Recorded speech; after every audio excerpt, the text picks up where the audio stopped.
from the AFC North, the Baltimore Ravens, taking on your three-time world champion Las Vegas Raiders.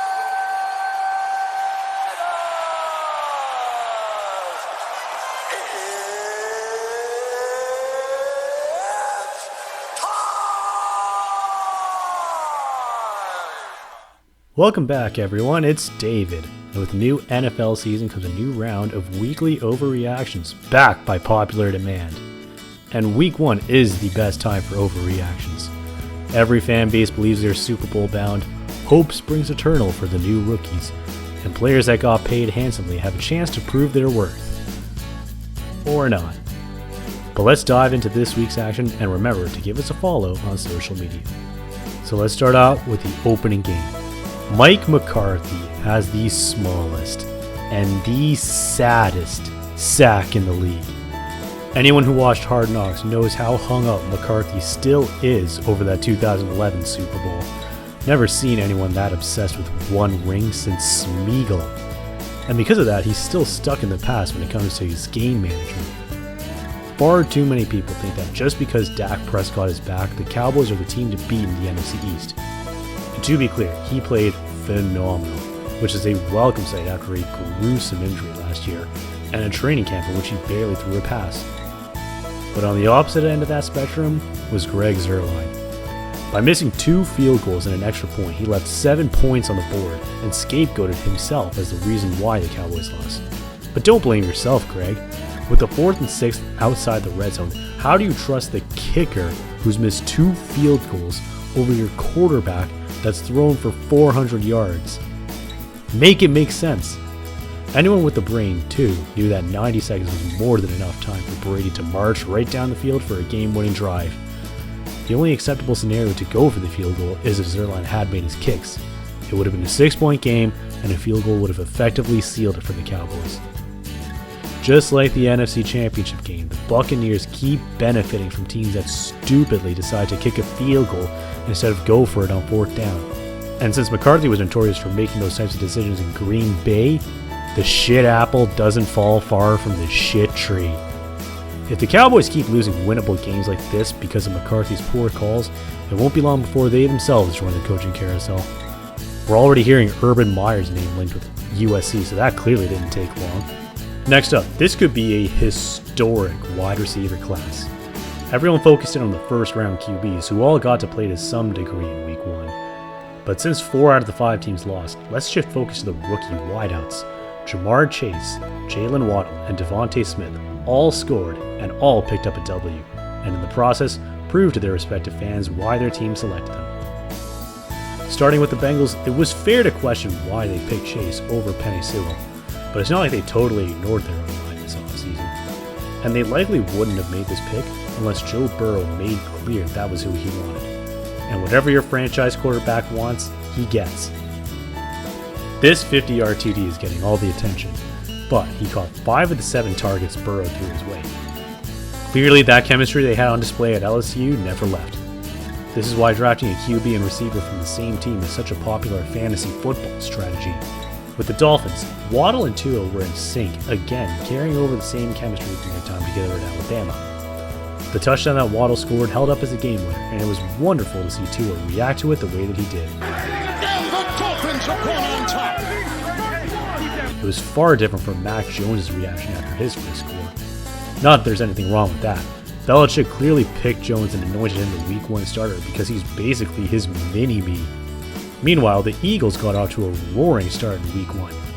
And Heisman winner Devonte Smith picked up right where he left off. Out of the rookie trio, he was the one that had the most targets and most catches, and his touchdown came on his first ever catch.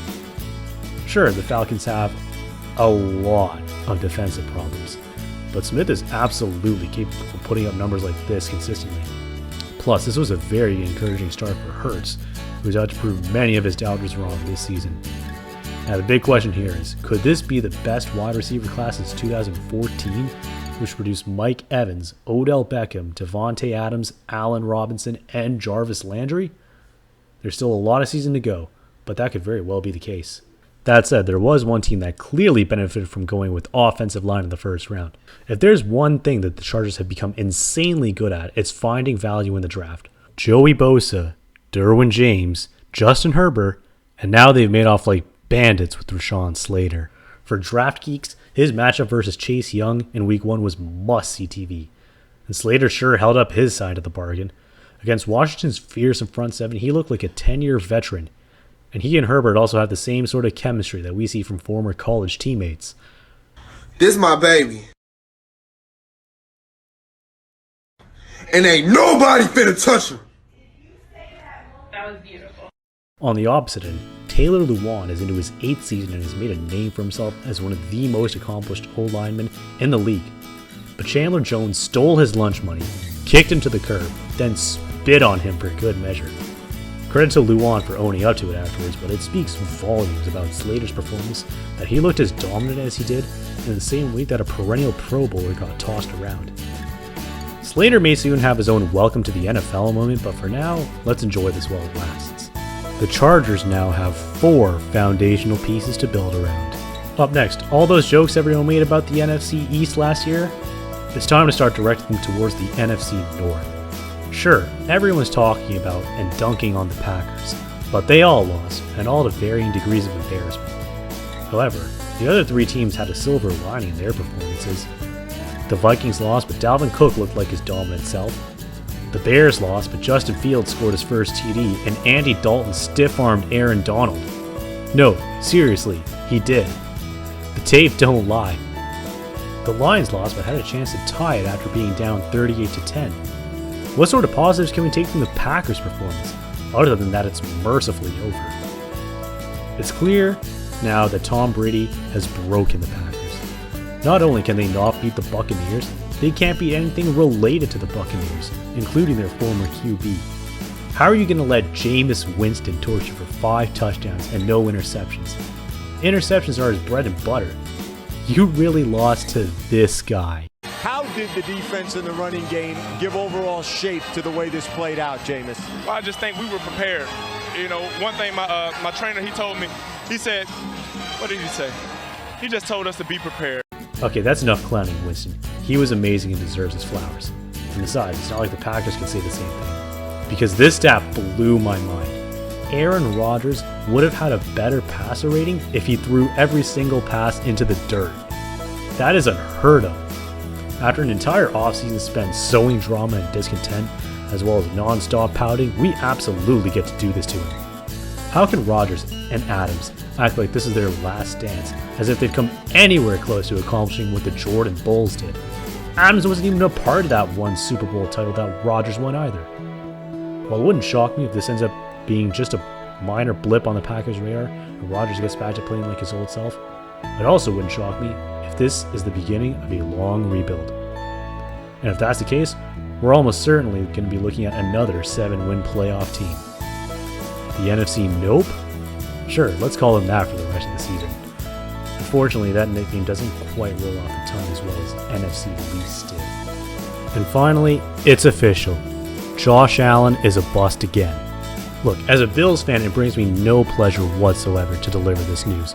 But I don't make the rules, okay? He got outscored by the Blue Jays. Actually, don't feel bad about that, because the Blue Jays outscored 14 different NFL teams on Sunday. Now, Josh Allen looked like an MVP candidate in 2020 and absolutely deserved the massive pay raise he got. But for a first performance coming off a gigantic contract extension, it wasn't encouraging.